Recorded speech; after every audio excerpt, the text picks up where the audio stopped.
Hey everyone, welcome back to step 2 of my Resin Seascape.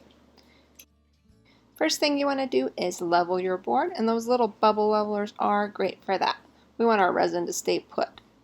So this is a commission piece. I'm actually working on 2 of these for a client, and she provided me with these shells from a beach in Mexico that they visit often, and it has special meaning to them. So she wanted me to incorporate those into this piece. So I'm just practicing and playing with ideas of how I might want to place some of the shells. And then I begin pouring my resin. And I'm using art resin. And all of my supplies will be linked down in the description below. I'm pouring 2 ounces of resin, 1 ounce hardener, 1 ounce resin. And that is going to be so I can work on 2 10x10 panels, just the beach part, simultaneously. So if you were just doing 1 10x10, 1 ounce would be adequate for this size of a beach.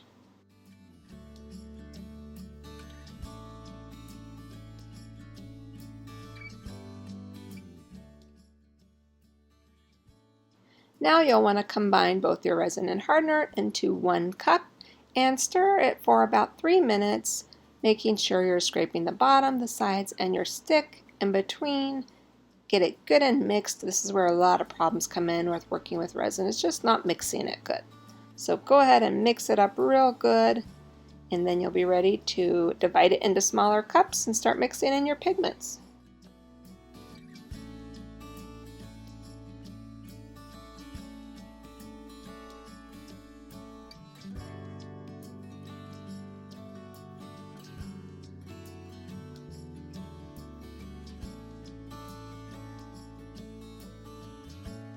So the first thing I'm going to use is some Armor Art Epoxy pigment.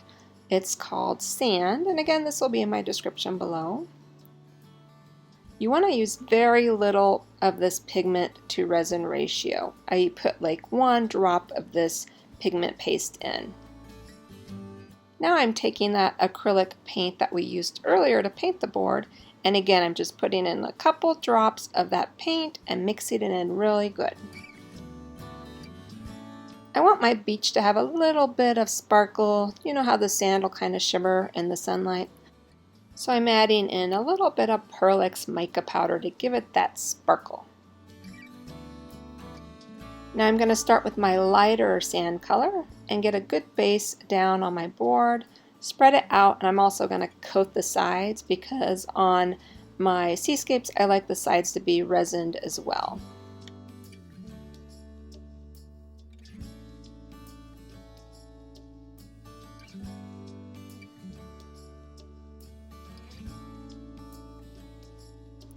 Then I take that darker pigment, the Armor, and I'm just putting in some darker lines so that it looks like the sand is wet and it gives it a little bit more dimension and it's just not one solid color.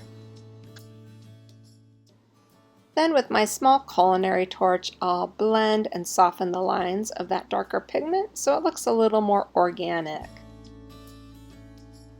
You'll see that I'm tilting my board a little bit because I want it to run a little bit different than I had laid it down. Again, giving it that sort of organic, natural feel. And now I'm going to start placing my shells.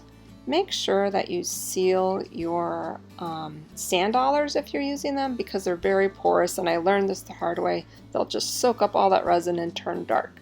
So I went ahead and sealed these with a spray polyacrylic sealer, and it worked pretty good.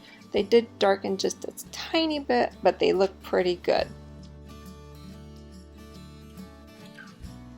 So I finished this up and I'm going to let it cure for 1 or 2 days, and then I'm going to move on to adding my water.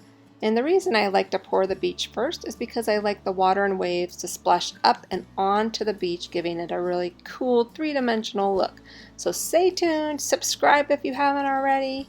And the next step is pouring the water and making some waves.